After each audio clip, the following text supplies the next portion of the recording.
to talaga, walang ginawa, kundi gumawa ng issue para siraan si Mayor Along Malapitan. Pero hindi naman sila pumupunta doon sa lugar na sinisiraan nila para alamin nila ang totoo. Talagang makapanira lang no? Ang alam lang kasi basahin yung script na ibinibigay. Wow! Ito binabaan natin ang bagong baryo lying in.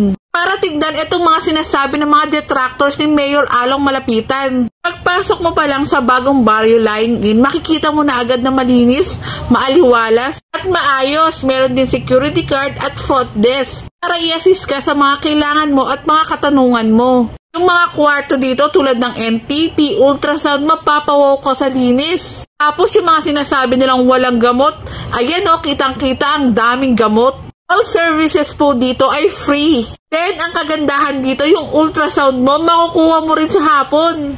Lying in nga to, kompleto ang obigaini. Siyempre, ang kinikater nito mostly ay yung pagpapaanak. And ang kagandahan pa nito, yung mga maintenance, ibinibigay good for 1 month. Mga vitamins, good for 1 month na din. Grabe. Saludo talaga ako kay Mayor Along Malapitan. Ginagastos sa yung mga pangangailangan ng mga batang kangkalu. Napakahusay talaga ang mayor, kaya dun pa rin tayo sa may aksyon at malasakit.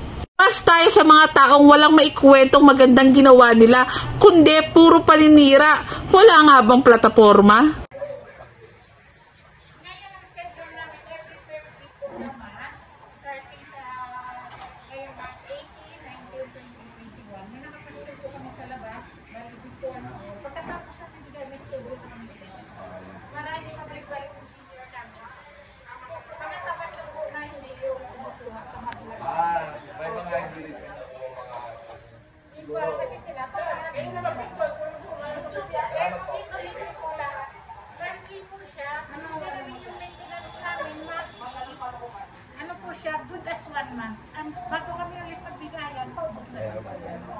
Ayan, sabi nga ni Ma'am, yung mga gamot na binibigay sa ating mga senior, good for 1 month po.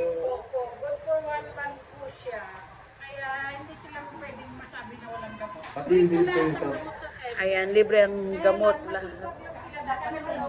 Yes nga po. Minsan kasi, iba tamad nga rin po pumunta. Sabihin nila wala. Opo. Kasi hindi sila pumupunta sa sentro. Pero lahat po, libre at kompleto po, lalo sa mga bata nga rin po na gamot.